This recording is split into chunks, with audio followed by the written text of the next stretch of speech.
Canby, we're going to call to order a work session to review, or preview, I should say, the 25-26 fiscal year master fee schedule. Great. So thank you, Council. Tonight, we are previewing the FY 25-26 master fee schedule. So there was an interest in looking at the fee schedule. As you can tell, it's quite long. Just in advance of all of the other resolutions that are on the agenda for June 18th, that are associated with adopting the budget. We just thought that perhaps the council might want more time to review the fees that are in this, that will be in this, in that resolution. So that's all we are going to do tonight. Katie is here. She's the author of the master fee schedule, and all the departments have taken their thoughts and ideas. We've got some departments that are here that have a little bit more of a need to explain how they came at their new fees, so they were invited. And then we'll just go through and take your questions as you have them. So, Okay. yeah. Thank you. All right, Katie, you're up. Hello, everyone. Let's get started. I don't know if we want to start with, yeah, I think we'll go over Exhibit A first, and this is going to be just Okay, you may want to move the microphone. any and all changes made to the master fee schedule.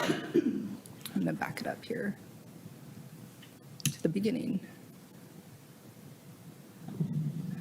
So first we have just under general fees that the city would charge.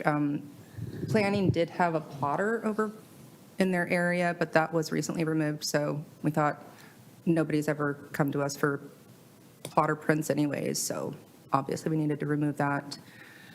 A little bit of an update on the verbiage for the public records mailing costs.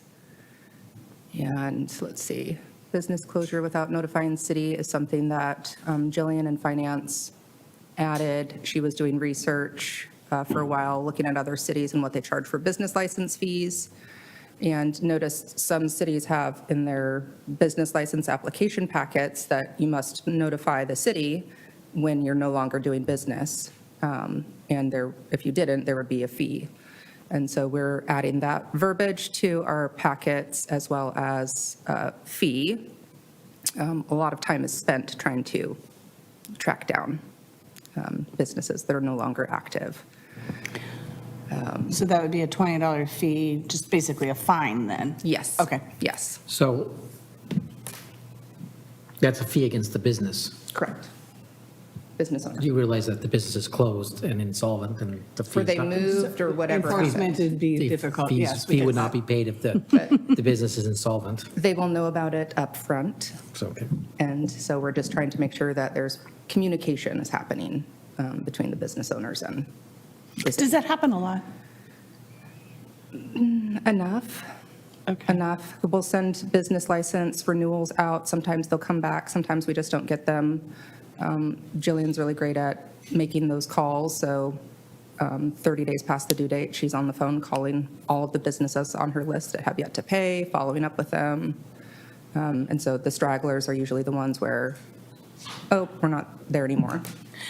Okay, well, while we're on the subject of business fees, if you don't mind, another quick question before we move on, because we're on the subject of business fees.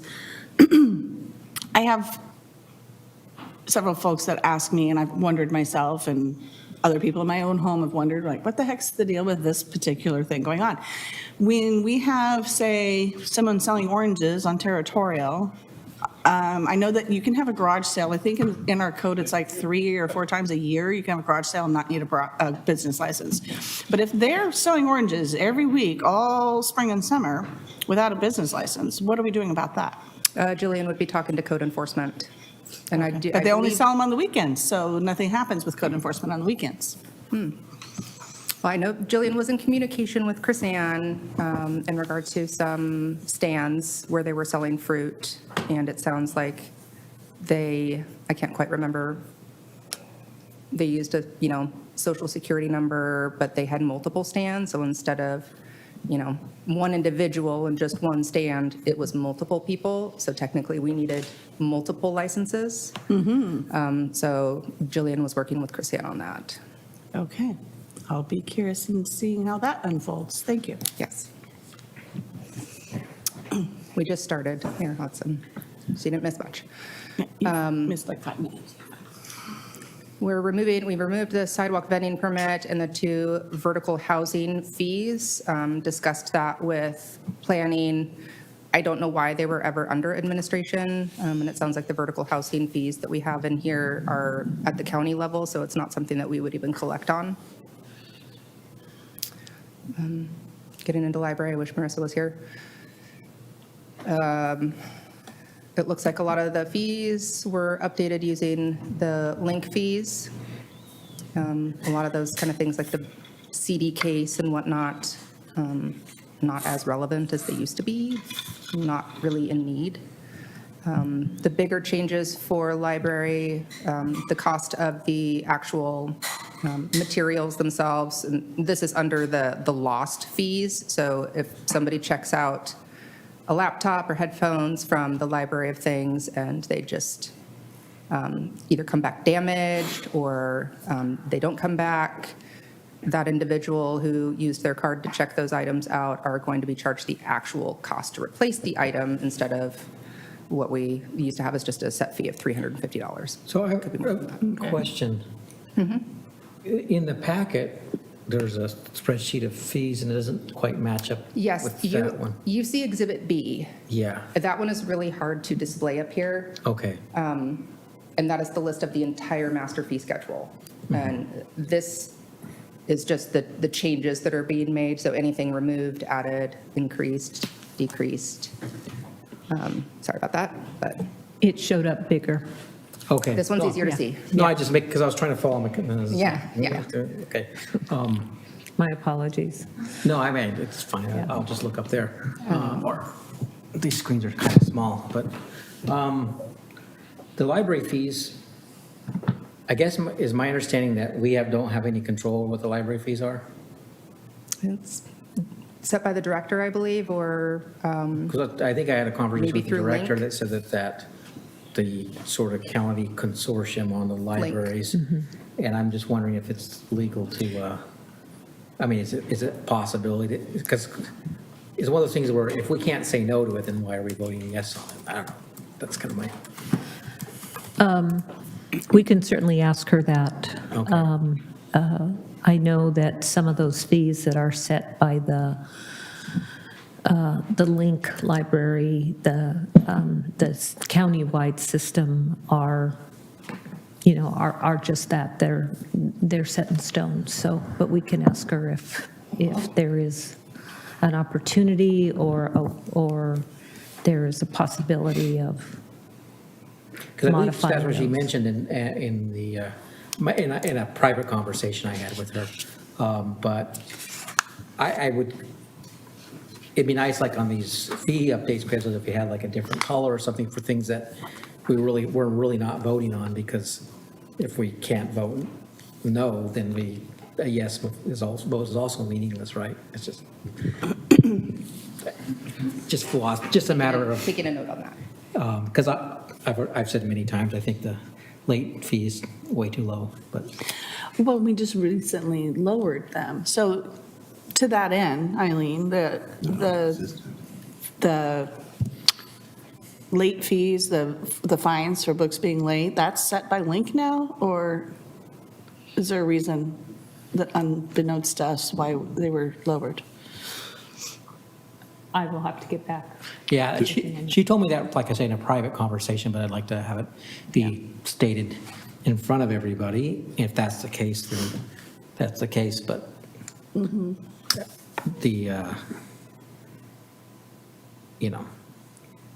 just pulled up the document that Marissa had sent me just to see if there were any additional notes or anything. And so what you see is just what I got to. Mayor Hudson. You're here, so you've got the meeting now. Why are you waving your hand? I'm I'm only president. I'm not mayor unless Okay, you're not then here. I'll take it back. So, my understanding with the library, like the late fees on things, mostly the books, and if you could scroll it up a little bit, So you're not gonna see all of them, but. okay, because it's listed right now as how much? Is it like a dime or a quarter? It's a dime. It's a dime, it was a Well, quarter. Okay. And this And is it- for replacement things in the library. And it was lowered because most of the libraries in the link system don't charge late fees. And we were one of the few libraries that were charging late fees, and so people were, in most cases, were returning their Canby books to other libraries so that they didn't pay the late fees, and so that's why we lowered it to 10 cents, and in most cases, we don't even charge late fees. So We did that's get it. why. Well, it's that but way. it doesn't That's a good work that way. amount On those late fees still, actually. Yeah, it doesn't work okay. that way. I've deposited my books in like Wilsonville if I'm there, but because I've checked it out at Canby, it still gets charged. Okay. It Well, goes my by where you understanding charged was- them out. We were trying to compete with the other libraries, and the other libraries don't charge late fees.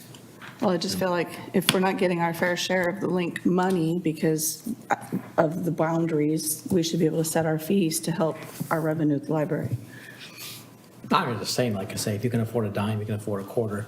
If you can't afford a quarter, you probably can't afford a dime either. So I think, that's kind of my logic. I mean, I don't think it's, Or maybe just get your books back on time. well, there's that as well. Takes longer to read it sometimes. That paper. Okay, so sorry. Okay. Are we good with library? We are. Thank you. I wish I could Gary, make you this wanna come bigger up because here? this isn't the same as what's in the packet. Mr. Steve Garing from Wastewater can Hello. maybe speak more on the changes to industrial pretreatment and wastewater. I'm just going to share with you what Monica sent in case you want to. I'm sorry Monica couldn't be here this evening, That's okay. That's fine. so I'll do my best tonight to help out. So we had previously talked about some pretreatment fees during, it was Resolution 1422, where we adopted new local limits, and those are now incorporated into the master fee schedule. If you get towards where the concentration limits are, right? Concentration limits for BOD, TSS, those are based on what the plant can handle. And the bills now give a certain amount with no charge to everybody. Once they go over a certain amount of the 301 to 600, there's an extra fee charged to those accounts in order to continue paying for what anyone else would have been paying. I don't know if that helps or not. Normally, volume isn't an issue for me. I apologize.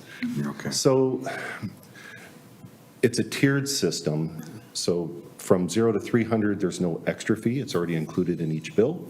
If it goes above the 301 to 600, it's an incentive fee to get folks to try and bring those numbers down, but that's the exact cost for how much it costs a plant to to treat those items. When it goes above the 601 to 1200, that's a double fee, and that helps not only pay, but to incentivize treatment to not send that to the plant.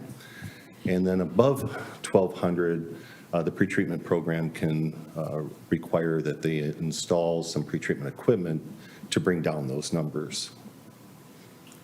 The $2.12 that you'll see up there for TSS, that's how much it costs the plant now. The old fee was based on I believe a 2009 study, or when they did all the calculations.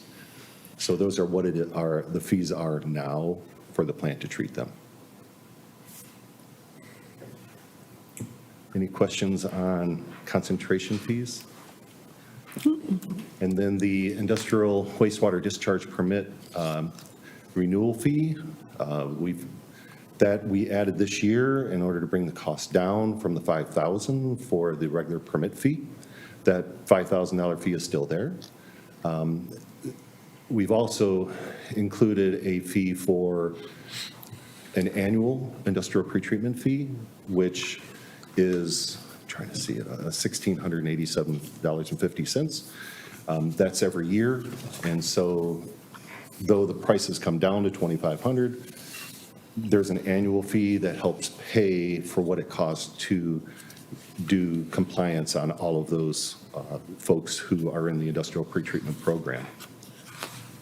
And then the annual inspection, the annual FOG program fee, that is for all of our food industries that have a grease interceptor. That is we took the total amount of hours it takes to run that program, divvied it up amongst how many folks are that are food establishments, and that's how we came up with that fee.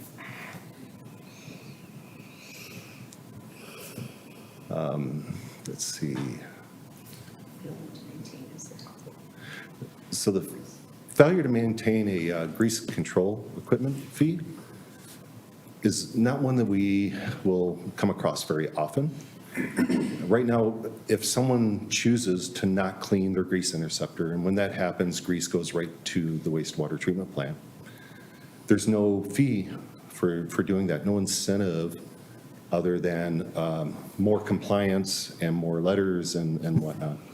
But in the meantime, they're still receiving an economic benefit by not having those grease interceptors cleaned.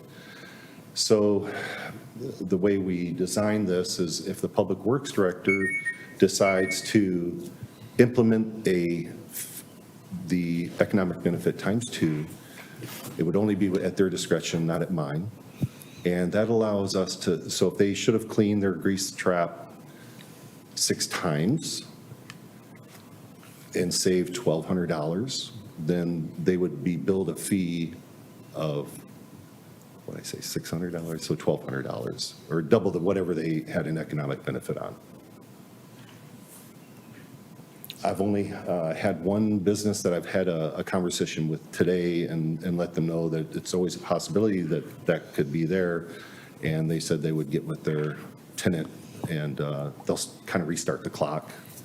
So it is a good tool for us. Yes, Council President Hensley. Thank you. So just to be clear, the economic benefit is based on how many times it's perceived that that should have been cleaned and wasn't, and the cost it would have been to clean it. It's not so much perceived. They are on a set schedule to have those grease traps cleaned. So if they can't show. The enforcement would be in providing the records then? Correct. Okay, that's what I needed to know is And on so enforcement. Okay. I have gotten with all of ours. There are most of the about 70 folks here in town. There's about 5 that do self-cleaning. All the others have a preferred pumper do their cleaning, and those preferred pumpers send me those reports, and I keep track of those. And then for those who do self-cleaning, I've got a form, they fill those out, and they send them to me. So. And they are somehow inspected so that you know they actually did do the self-cleaning? Yes, I do periodic inspections throughout the year. Okay, so say it's $300 to clean it, and they skip twice, and say saved $600 that year, you're going to charge them $1,200. I just want to understand what you're talking about. That's a possibility, Okay. but it would have to go through the Public Works Director in order to make that decision on if we should wait longer or work with them or see what we need to do in order to help them, behoove them to get that cleaned. Well, right, because at the end of the day, we just want them to Right. comply. I get that. So just wanted to understand the methodology there, and I think I got it. Thank you. Thank you. Is there any other questions on that fee? And then what we have now? The sampling and analysis fee is the same. That hasn't changed. Verbiage. Yeah. Basically, if we have to do sampling of an industrial pretreatment place, or even at a food establishment, if they decide, in order for us to sometimes see how much grease is leaving, we have to sample it. So whatever that sampling costs would be passed directly on to the customer. Yes.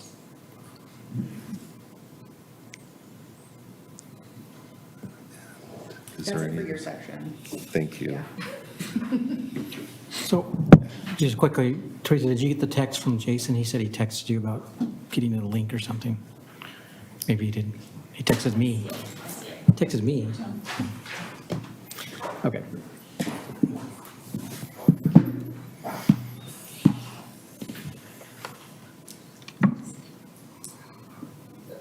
There's no one here to speak on park maintenance piece, so I will.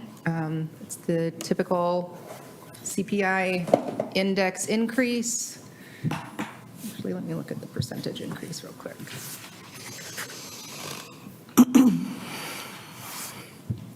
Yeah, that's all that's happening there is just the CPI adjustment.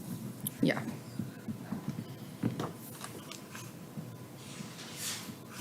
Sorry, I wanted to be able to give you guys the actual percentage increase, 2.81% going into fiscal year '26. That is the increase. And SDCs and all that good stuff. It's up next. Can you give me just a minute so I can let Councilor Patton in? Oh, yeah. Good evening. The SDCs, Hold on. Yeah. Just to the City Canby.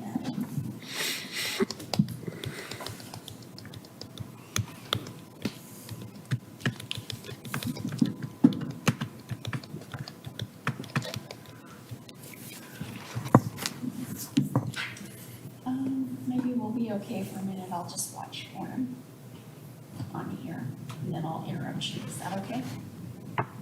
yeah, I'm Okay. good. Yeah, just let me know. Just stop me talking. Okay. Good evening, council. On the SDCs, this will be fairly short.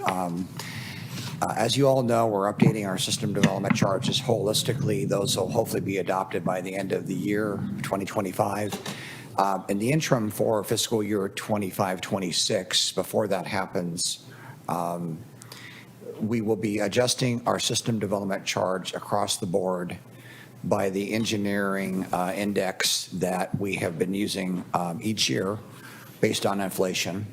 It's quite a large jump in that is 12.6% across the board for system development charges. So that's essentially the full summation of what we're doing across the board on system development charges. We're following the index. We've been following the index before, and we're going to do it this year as well. Any questions on that? Okay.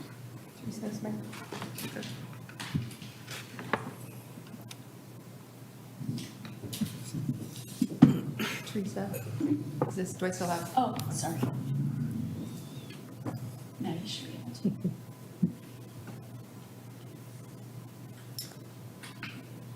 We're just scrolling through all the SDCs.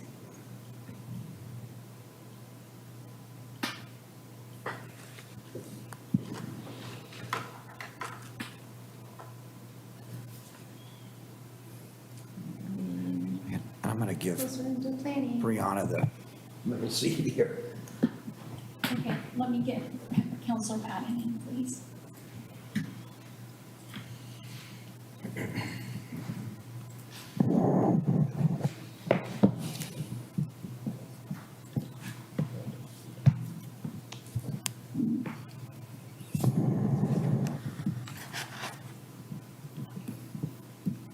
Now we are good. Let me get the screen share back on.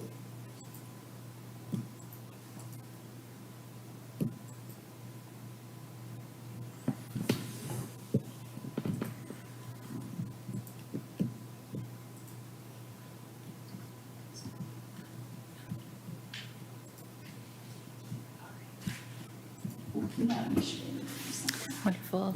Good evening, City Councilor, Mayor, City Councilors. My name is Brianna. I'm an associate planner with the city. And instead of going through line by line, which we can definitely do, I wanted to kind of give you an overview of our methodology. We are proposing changes to almost all of the planning land use fee schedule. So the planning fee schedule hasn't been changed since 2021, and as we all know, a lot has changed since then, and our fees are definitely due for an update.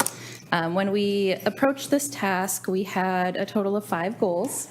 The first was to create hopefully a more user-friendly and easy-to-understand fee schedule. So to that end, we did some nesting with headings that are hopefully more intuitive. We separated the temporary mobile vendor from the temporary use fees, which are different applications. I know they sound similar. We nested hourly rates for staff, engineering, and legal under its own heading. And lastly, we renamed what was called a special permit to a hardship permit, just to disambiguate to which application that fee should actually be applied. I believe in the past we had several things that fell under special permit, but right now it's just the hardship permit. So we renamed it as such. The second goal was to create a fee schedule more comparable to jurisdictions similar to Canby. So we did an analysis of 5 jurisdictions plus Canby. So those jurisdictions were Molalla, Sandy, Oregon City, Gladstone, and Wilsonville. These places were chosen because of their proximity, similar size, or similar population to Canby. The fees were averaged across the 6 jurisdictions, and as an example, the base fee for a subdivision in Canby now is $3,500, while the jurisdictional average is $4,800. This disparity was true for the majority of the fees throughout the schedule. You'll see that we did not directly apply just the average figure as it stands to the new fee schedule without further individual consideration. Planning staff used these jurisdictional averages as accepted baselines that informed our discussions. In some cases, additional analysis was warranted. For example, the Public Improvement Plan Review fee. We utilized knowledge from our consulting engineer and crafted a tiered model with a declining marginal rate structure that is both more equitable and more predictable for applicants. It improves recovery for small projects and is more in line with best practices in other communities. While we aren't aiming for full cost recovery, the third goal of this update was to more accurately capture staff time spent on reviewing complex projects, ushering them through various land use processes according to ever-changing state laws, and acting as the review coordinator for many agencies and service providers involved in getting development projects underway in Canby. To that same end, a few new fees were added to the schedule, which staff believe are reasonable to account for work completed. These fees are minutes for pre-construction conferences, reviewing house moves, a food cart pod modification, and final plat review for lot consolidations and property line adjustments. The fourth goal, a bit of a large one, was to acknowledge a required shift in review process as a result of Senate Bill 1537. This bill states applications that were once subject to a Type 3 review in Canby, namely reviews of site and design, non-conforming uses, and subdivisions, now must be reviewed under a Type 2 process. This means many decisions once made by Planning Commission will now be made by staff. It is also now possible for an applicant to bundle up to 10 adjustments to residential design or dimensional standards called mandatory adjustments in Senate Bill 1537 as part of a Type 2 process. Because of that, staff predict more resources will be spent processing Type 2 applications than in the past, and the proposed rate increases reflect that.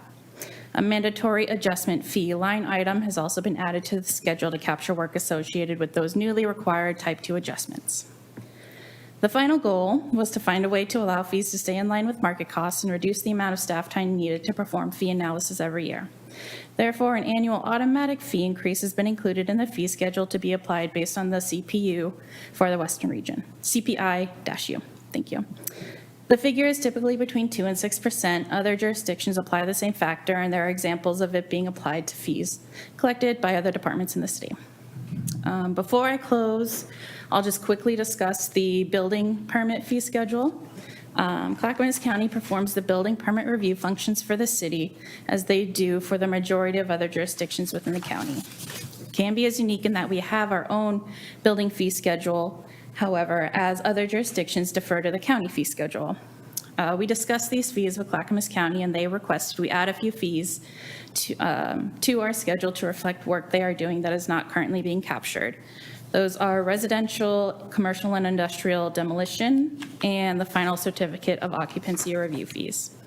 Through our review beyond that, we found that city building fees are slightly higher than county rates, so we're recommending that those fees remain largely the same.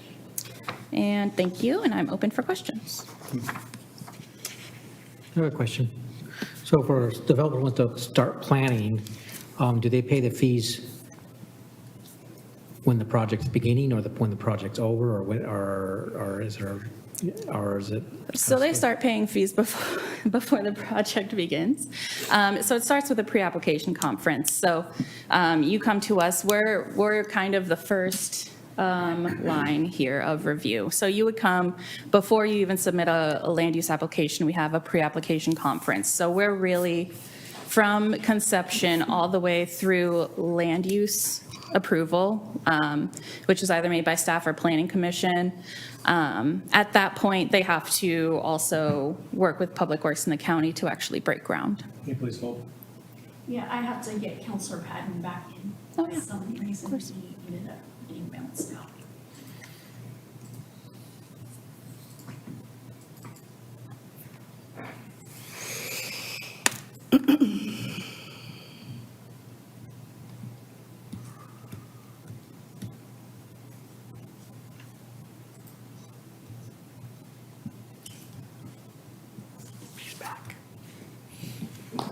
All right, we're good now. So I guess the gist of my question is, if we're changing the fees and somebody's in mid-project at this point, are they going to pay the higher fees or the fees for when they started their project? They will pay the fees that they started with. There's a certain process called being vested. So it depends on a certain point. If you've done your majority of work, then a lot of the old fees would have already been collected by us. I don't know if we have a drop dead date to where we would apply things, but I think we collect fees as applications are turned in. So there's not a lot of lag in terms of planning fees. So Okay. if folks have turned something in, we collect the fee at that time. So if someone turns in something after July 1, it'll likely be the new fee. Okay, what about like STCs, the same way as so? Separate. So is that the same thing if the project is, the fees are paid before the project starts or when the project's finished? SDCs are paid towards the end of the project. So in that case, if we have a fee increase, somebody could be caught with a fee that was different than what they originally budgeted for? Yeah. Do you want to? Yeah, go for it. Great question. So this is not exactly black and white situations, and you're getting to an equity issue. So if someone's in process now and is going through a building permit process at the county and going through our site plan review process right now, but hasn't quite got there, we would like to provide them with the opportunity to pay the fee, the current fee now, because they're in process. If they've not started the process at all, they should be paying the new fee as a bright line of July 1 going forward.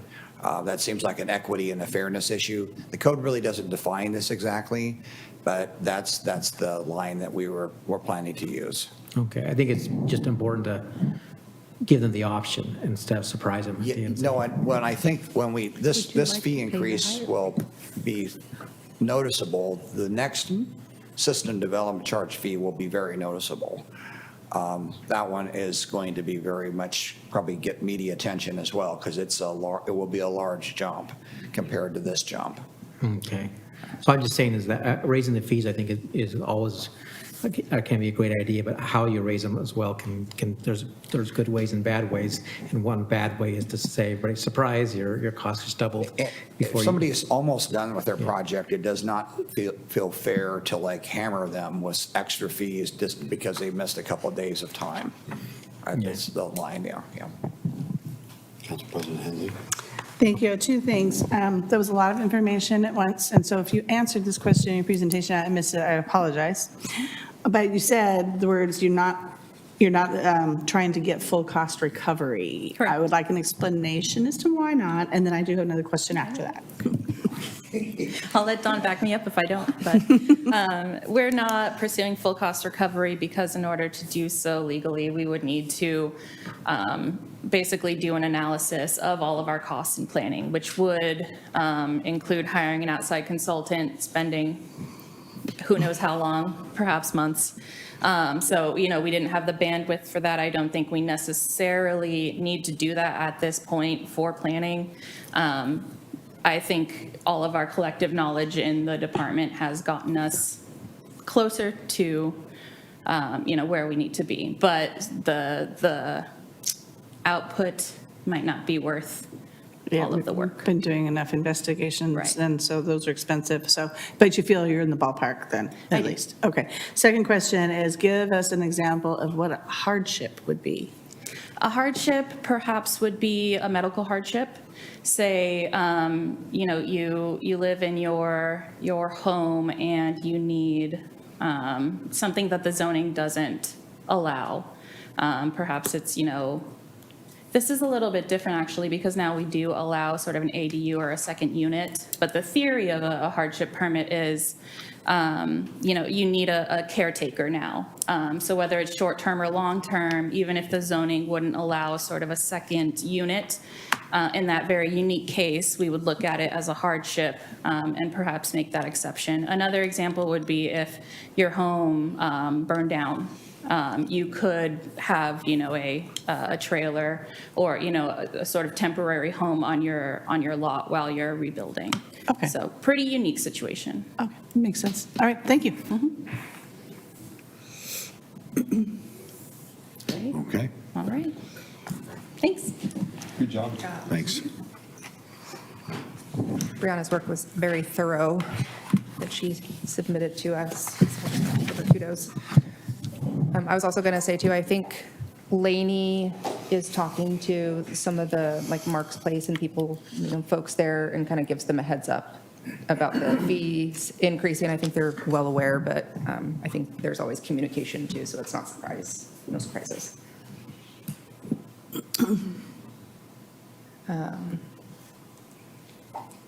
And Brianna already alluded to those two changes there at the bottom for building with the demolition fees added. So that is all we have for the changes made to this upcoming master fee schedule. Any comments or questions? Yes, Council President Hensley. My question isn't on the changes. I think those have been explained pretty well. Although we didn't talk about street maintenance fees change, but I think that's a later discussion perhaps. My question is actually on what's not changed. And I'm just curious. We've had a lot of discussion around the needs of the Swinton Center, but we haven't changed fees for use of the Swinton Center since 2010. Do we know why that is? I do not. 15 years at $2.50 seems like a pretty screaming deal. I mean, an extra quarter would help, probably. I'm just wondering why we haven't addressed this. I mean, the levy's good, but it seems like he always needs a little more, and that would be a good way to do a little bit more. Well, we can ask Eric that question. Okay. He did respond saying there were going to be no changes, but maybe Yeah, I a mean, separate it's- conversation for you guys. They're super, super cheap prices to use. I mean, and it's the in-city and out-of-city prices are both super reasonable. Even if you just popped it up a quarter, the amount of usage of the pool would increase the revenue a bit and not propose a hardship, I wouldn't think. Maybe it would. I just think it's worth asking the question and looking into it. Will do. Thank you. And I would agree with that. I think that any decision to not raise a fee needs to be a conscious decision to lower the benefit of the fee. I mean, you need to be realize that if we say a fee is not going to go up, we are making a conscious decision to lower the effect of that particular fee. And if that's what we want to do, then we should explicitly say that we want to keep the fee the same, and we realize that it'll cause a decrease in the value of the revenue being received. And I have the same question about, it looks like there's been no fees raised for the parade fees and the Canby Independence Day fees. Those seem to be something, an opportunity. These are vendors that make money off the thing, and presumably they come back every year, so they must have made some money off it the prior year. And so I'm wondering why we'd have no raising of those fees as well, and that could be there was some discussion in the budget meeting why we spend that much money on it. I think, I'm not questioning spending that much money on it, but if we could supplement that a little bit by some of those fees, I think that's something that could be absorbed maybe by a vendor. And just to be clear, I'm not proposing that we change the fees for the thing that's happening in 3 weeks, but perhaps for next year. That's kind of an awkward fee, because obviously you don't want to have it take effect July 1st, but maybe July 5th. You could change the fee that date. But I'm just wondering what the logic is on that, not raising any of those fees. I know Jamie mentioned that during the last budget meeting, why there wasn't an interest in changing the fees. Part of it had to do with, part of it had to do with, I thought that the fee that was set for the event was already on the high side. Yeah, she did send She did. a comparison with various cities and their fees for what they're currently charging. It looks like we're already on the high end, and she opted to not increase that anymore. That was my recollection, yes. Well, yeah, we don't want to have lack of participation, so. So again, I mean, these are recommendations by staff on what to Absolutely. raise, decrease, get rid of, et cetera. And so, again, the purpose tonight was to review this so that next week, when we are looking at this, if the council feels that, pool admission needs to go up, then the council makes that decision. So, Or we have time next week to go through that degree of granularity on those fees, or? Well, That's what tonight's for. That's why Yeah. we scheduled this tonight, so that there's that conversation. So if there are specific ones next week that you want to dialogue on, then We'll make sure have that that dialogue. Well, I'm But if sure all there's the questions department about directors will be here these anyway. things, then, yeah. Yeah, my just main concern is why there seems to be so many fees that are not changing at all. And if the explanation is we just raised it last year and we're going to raise it again next year, then that's one thing. But if we haven't raised it in 20 years, then the question is, why are we consciously trying to eliminate a fee, which is what happens when you don't raise it after a while. So that's my particular concerns as a council and as an accountant by trade is so I tell my clients, you got to at least raise it by your fees by the amount of inflation, or you're going to end up with less money or less earning power anyway. Sure. That's why I asked about the pool, because then she can ask Eric and we can have an answer about that next week. So I think there should be plans on either keeping them up to date with inflation at least, or making a decision, say, hey, we really don't need that revenue source anymore. And if that's our decision, then that's a decision we can make. Councilor Patton? You're muted, sir. There we go. Sorry about that. Yeah, I also would be interested in hearing the rationale as to what fees have not gone up. I seem to remember that this has come up in the past, and we were provided with a reason, but I can't remember what that was. And then I do seem to remember with the 4th of July fees that we were on the high end, and that was mentioned during the budget committee meeting. But if that's the case, it'd be interesting to see where other people sit, and do we put this on a schedule for put this on the bubble for no fee increase for that stuff this year, but maybe something for next year, and start looking out, a year or so further and to the point with like the updates of the SDCs and stuff, if we sort of take a longer term approach to increasing these fees and kind of project that out a little further, it would give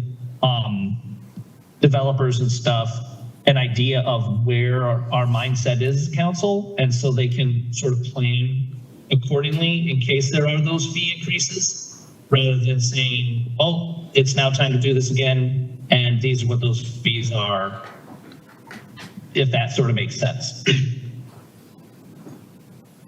It does. I pick up what you're putting down. What else? Other comments or other line items here to look at? Yes, Councilor Waterman. I know it's still kind of wrapped up with street maintenance and some discussion about the policy of the business license. I still have some concerns about utilizing business license revenue for street maintenance fees. We already have a mechanism for street maintenance fee collection for businesses, so I'm not sure why we're trying to add another policy to collect a basically kind of double billing businesses for street maintenance. We also have an economic development department that's coming into the general fund that we're looking at how are we really funding this. And to me, if we're going to raise the business license, to me, those funds should go to economic development because that's more directly related to business license fees. So that is my input on that. Okay. So. Thank you, sir. I would just like to say, I did skip putting that in this exhibit behind you. My fault, but it's No. on the staff report. So it's in there. But yeah. Well, and again, I It's think in it goes- Exhibit A. Yeah. So just, yeah, so the business fee increase is in here somewhere? Not on that one is what I'm saying, but in the one that you see. They're Okay, really, so the plan is to double that?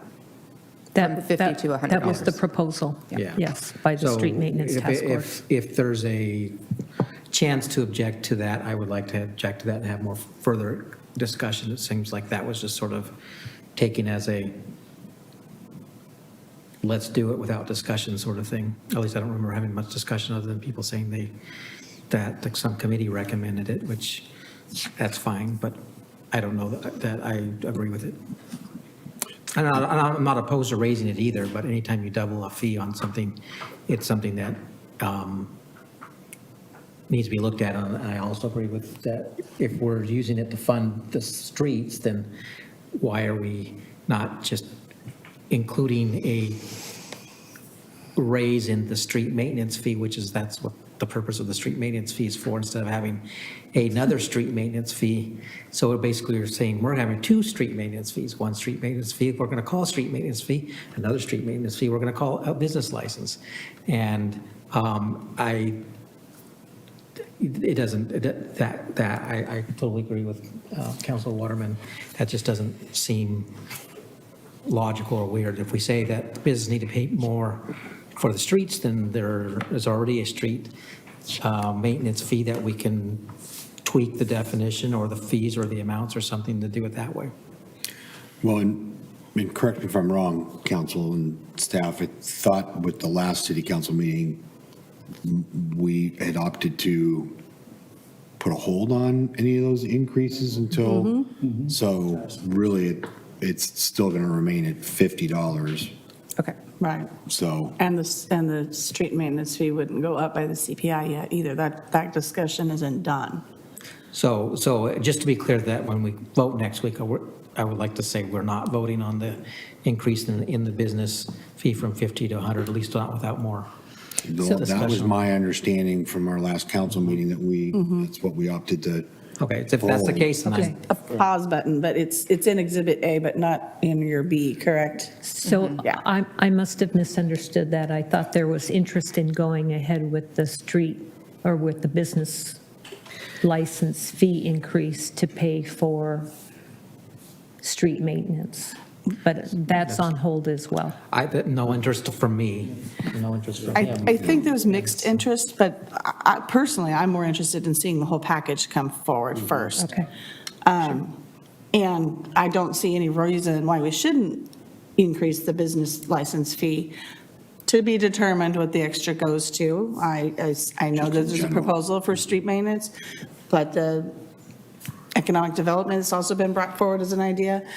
But the business fee has not increased since 1994, folks. So, and we are the lowest in the county, I believe. So I believe that that is a justifiable increase. I do too. I believe it I think definitely it needs could to be increase. increased, but I would like to see it more incremental instead of just double it, just going one day. There's just a,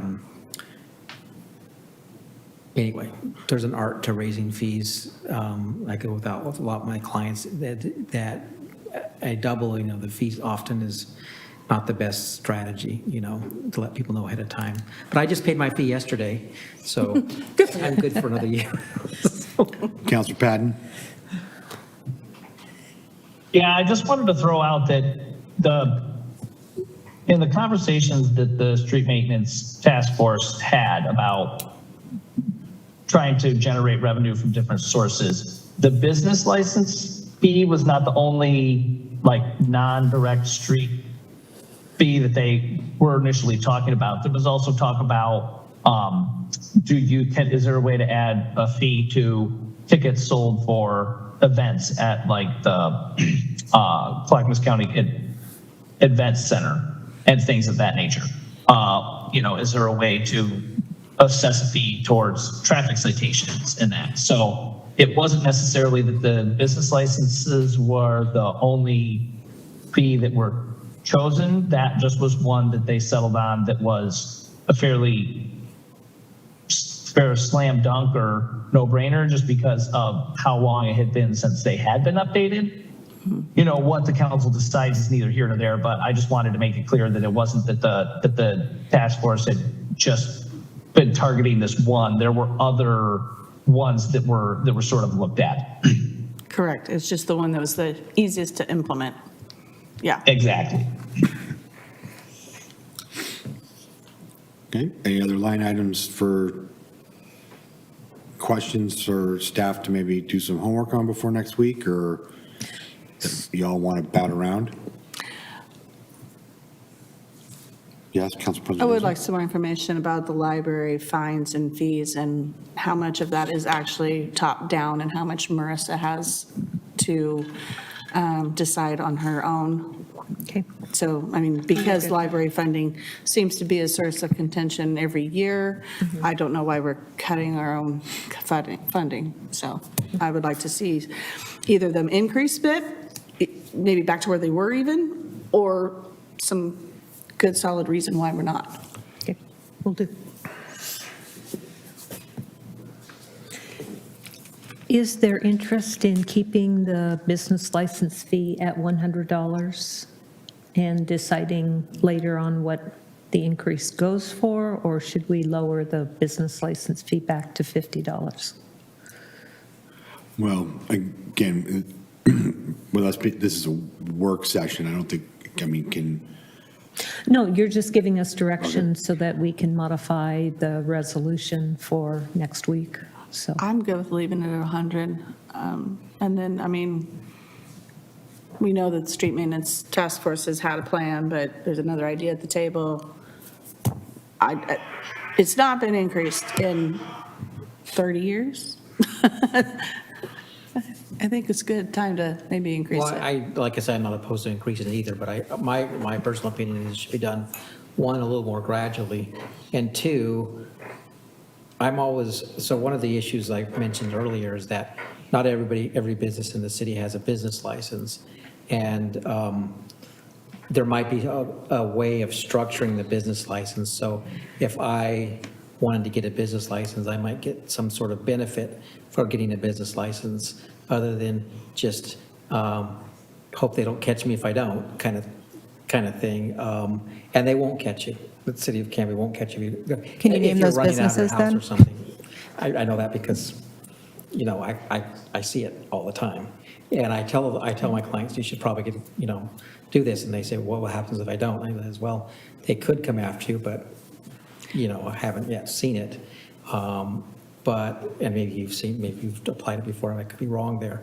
But I've always thought it's interesting that I've had, every time I take the bus to Oregon City, I have to pay $1, even though I've already paid thousands and thousands of dollars for those buses as it was. But I always thought it might be fun to include some bus tickets or something like that, or something that shows that you're getting the benefit from getting a license rather than just, here's money to dump somewhere. But that's kind of maybe a discussion for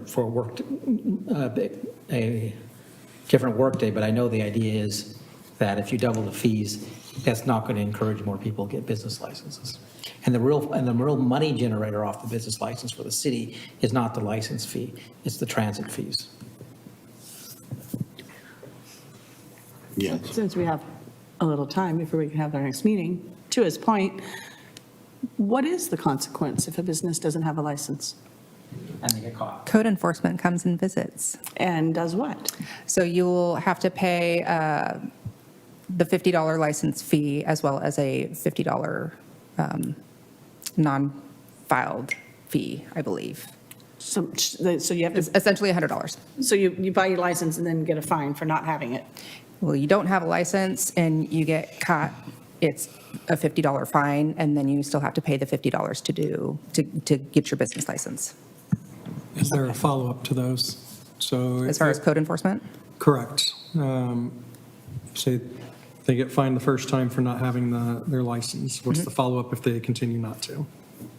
Late fees are charged. If they continue to not pay those late fees, then, But all the while still being able to conduct business. and if they are, that would be for a call to code enforcement yet again, which Jillian and Christiane are becoming very good friends.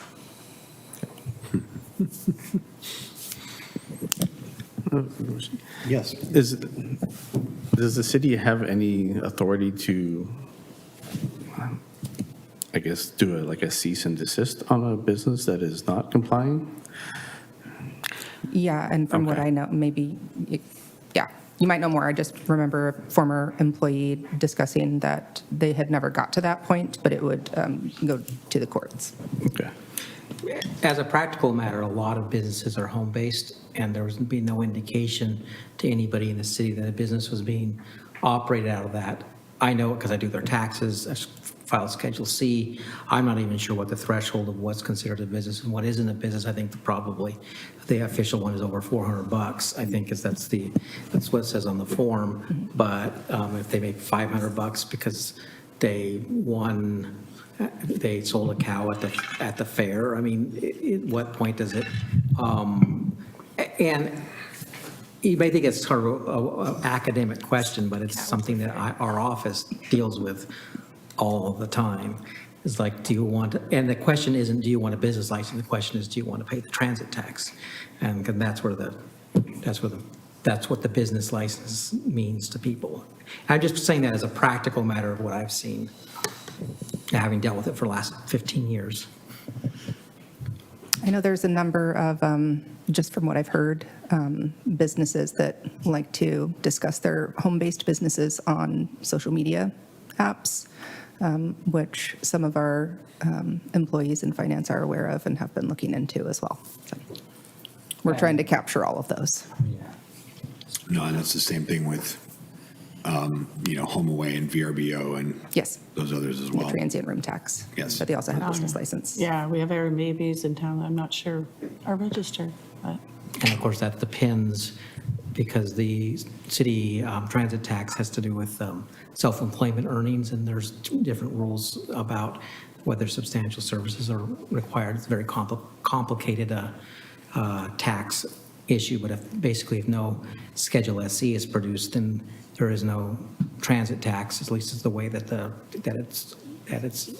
it looks like. So in other words, a rental is not considered a business, and then there's that line between when it comes to a rental and what I could talk about all day. In fact, I get paid to teach other tax people that, but still, it's an issue. But the issue is that we want to encourage more people to get business licenses, rather than discourage them to get business license, because the real money is not the license. It's the thousands of dollars that may come afterwards from transit tax.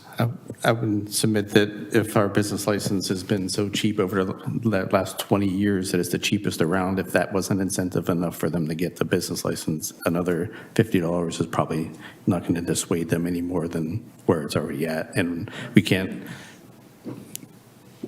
discount all of the rest of the revenue and all the rest of the businesses that do want to follow the rules just because there's some out there that don't. So I would concur. It's been $50 for 30 years. I think it's time. And I know Jillian did some comparisons and I think sent them to Eileen. I didn't see those, so I don't know what comparison cities she used, but we're the lowest. I don't doubt it. If you can get those comparisons, that would be good to look at. Sure.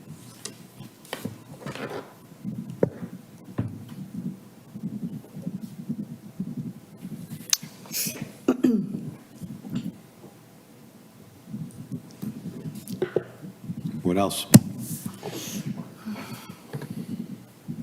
Mr. Mayor?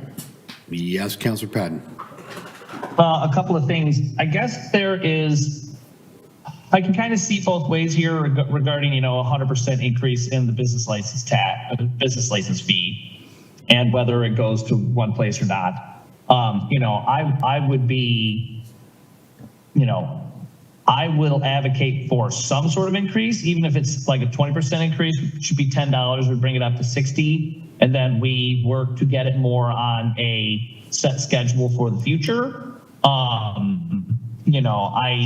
don't think 100% increase is unreasonable, but if there is an appetite for doing something less in the interim, I think a minimum of $10 would be like most prudent. Anything less than that would be kind of silly. So that was one thought that came out of that. The other one is when we were talking about enforcement of collection of fees and stuff, this came up in a conversation I was having with some folks in the community the other day about the transient room tax. So for instance, the Renaissance Fair is happening at the fairgrounds right now. And there are a number of those folks that are staying in RVs and tents and stuff on the campgrounds. As I understand it, around the fairgrounds, as I understand it, technically those folks should be getting charged the transient room tax because they are staying in the city as essentially a guest. So I don't know if that is the case. Are we collecting that revenue? Is our code enforcement person monitoring that? Because as they have more and more events where people stay at the fairgrounds, I think it would be prudent to ensure that if we are supposed to be collecting some sort of transient tax from those folks, that we are actually doing that as well. Counselor Patton, I think the challenge there is that's county land, that's not city land. Question. So I don't know. And if that's the case, that's fine. I'm just curious for a definitive answer because I, quite frankly, don't know what the definitive answer to that is. And, maybe the definitive answer is yes, that is county land, so we can't assess that fee or assess that tax. But maybe it turns out that we have the ability to do that, and then we would be able to realize that revenue.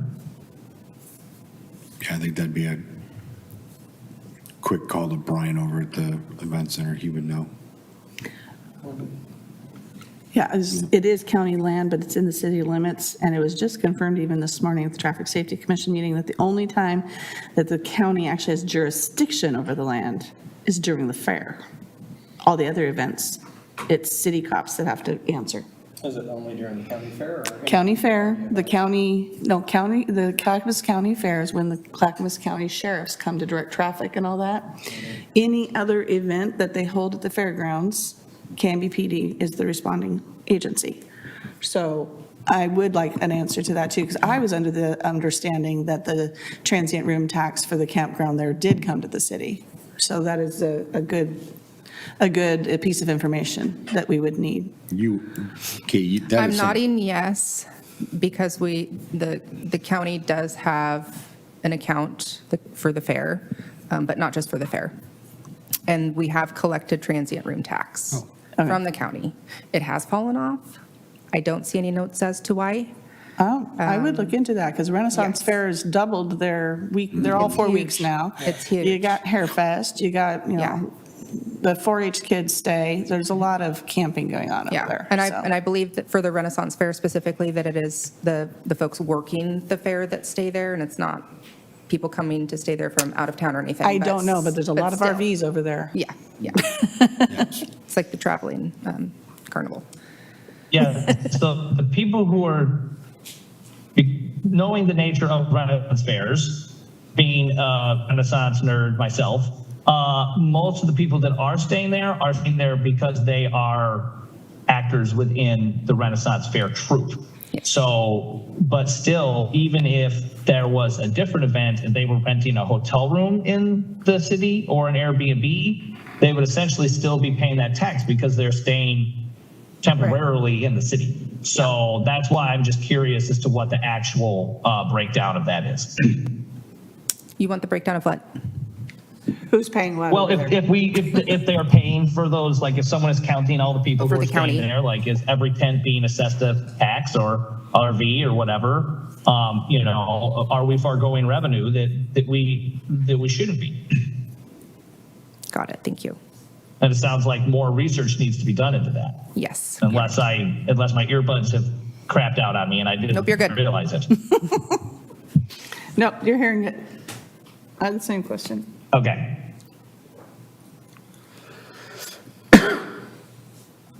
Okay. Any other feedback or research we'd like staff to do for Wednesday night, next Wednesday?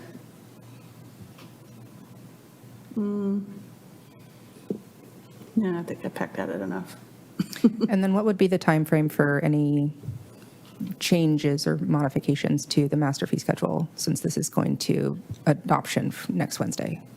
I think we should aim for Tuesday of next week, perhaps, Day before. to get answers to the questions. And then we will have to work the modifications into the fee resolution as we go, if that's Yeah, I mean, an okay approach. even if the document that comes back, even if the document we get is part of the packet, has the highlighted items that we've been discussing that we're wanting feedback on, that will help streamline the conversation on Wednesday so that we can just get to those right away. And then whatever feedback we have, then, we can discuss them, adjust them. Because then it's a matter of then calculating them into the budget for next year in terms of calculations or pre-calculations. So is that doable for staff to be able to do that? We will make it work. Councilor Hensley, you had That was basically what I was going to ask, is that if you're going to get those answers by Tuesday, that it comes out to us. So if we have other questions or follow-up questions, we can either email them if it's early enough on Tuesday, or come prepared with our questions, and we can hammer it out. I mean, in light of trying to make meetings a little more shorter. I have one question that, last night we had a big meeting about parking, right? And understanding that the code isn't being enforced right now unless somebody calls code enforcement and asks them to chop a car that's been more than 2 hours at a 2-hour spot. What's the fee for that? Or is that in here? Or am I just, maybe? That would be a ticket. We don't have the I ticket don't know if we have a park. fines here. Yeah, we don't. Oh, that's not something we approved? No, that would be a ticket fine from the police department. That's not That'd be in handled the fee schedule. either as a fee that they pay, or they would go to, basically to court here and fight it if they wanted to. For It's a not- for a parking citation? Parking tickets it's would be in police. Okay. Okay. We had the meeting last night, and then those are being discussed. I wondered if there is something on the books that says, well, if you park 3 hours in a 2-hour spot and somebody wants to complain about it, what's the consequence? Yeah, the parking ticket late fee is listed in here, but not the actual parking ticket fee. Oh, okay. Oh. But we don't approve those fees? Those are all set by the state or something, or? I would I think assume. that parking fees are set by the PD. I mean, is that an If they're Oregon set by the statute? PD, they should be in here then. I'm looking for it. We just never had a parking. Yeah, the parking They may not ticket have. late fee I'm is just saying- listed under court, and it just says city fine doubles after 14 days. But I don't see the. My parking understanding is we fee.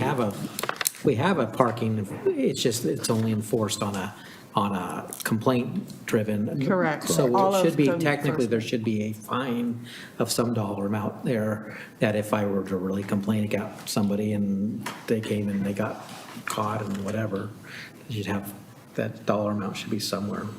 I don't know.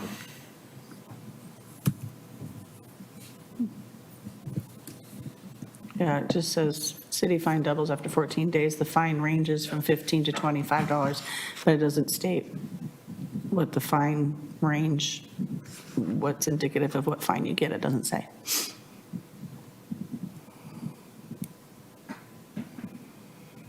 Yeah. Good question. If the fine's $10 and they're charging $12 to park at the other lot, then maybe you take the fine instead. Just as a practicality, when assessing fees, you know, Right. if it's too low, Your there's parking like. ticket's $10, but you can, or $15, but yeah, you have to pay 20 Well, for parking fairgrounds. because if you make the fee too low, then they'll say, well, that's a What's the cheap. incentive to pay for parking? That's a good question. Yeah, I see the parking ticket late fee. Yeah, but it's, and it says it ranges from $15 to $25 is the fine range, but it doesn't, But what's the? I didn't know there was a range. I thought a parking ticket was a parking ticket. It's X dollars. In Salem, it's 30. Well, I know this. Don't ask me how I know. Counselor Patton? and I guess I didn't notice this, but none of the, at least from what I can tell in doing a more thorough search of this document, there's none of the fees that are charged by PD are in here. So that would lead me to believe that those actual citations are fees amounts determined by some other schedule. And so, I mean, it might be good for us to get an understanding of where that all lives. They might be set by statute, so. Yeah. Be good to know anyway. Okay. Oh, especially the parking fee. I think like if you get a speeding ticket and that kind of thing, I believe those are state statute. But I know that parking ticket fees change municipality to municipality. Don't ask me how I know. Research. I've done some research. Okay. I think we've kept staff here late enough on a Wednesday evening. Any other questions or comments on this for digestion for this group for next week? Okay. I'm good. Seeing none, I will conclude our work session. Thank you, Canby, for tuning in. Council, we will be back at 8:30 for specially called city council meeting and executive sessions. So, Canby, good night. Thank you.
5, 4, 3.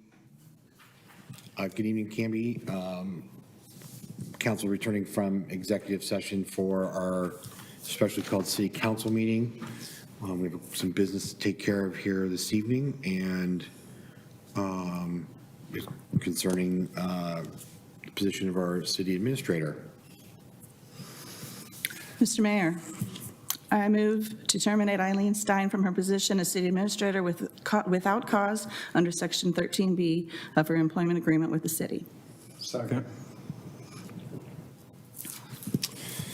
Motion has been made by Council President Hensley and seconded by Councilor Davis to terminate Eileen Stein from her position as city administrator without cause under Section 13B of her employment agreement with the City of Canby. All those in favor? Aye. Aye. Anyone opposed? Nay. Nay. That motion carries 4-2. Mr. Mayor, I move to place Eileen Stein on paid administrative leave until the effective date of her without cause termination under Section 13B of her employment agreement with the city. Second.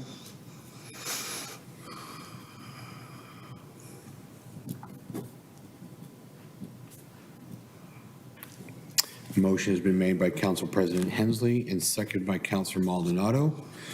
The motion has been made to place Eileen Stein on paid administrative leave until the effective date of her without cause termination under Section 13B of her employment agreement with the City of Canby. All those in favor? Aye. Aye. Anyone opposed? Nay. Yes. I was an aye on that. Okay. That motion carries 5-1. Mr. Mayor, I move to appoint Chief George Tro to serve as acting city administrator with all the authority of the city administrator position. Second. Motion has been made by Council President Hensley and seconded by Councilor Maldonado to appoint Chief George Tro to serve as acting city administrator with all the authority of the city administrator position. All those in favor? Aye. Aye. Aye. Motion carries 6-0. Mr. Mayor, I move to authorize you, the mayor, to work with councilor to procure interim city administrator candidates for the council consideration. Second.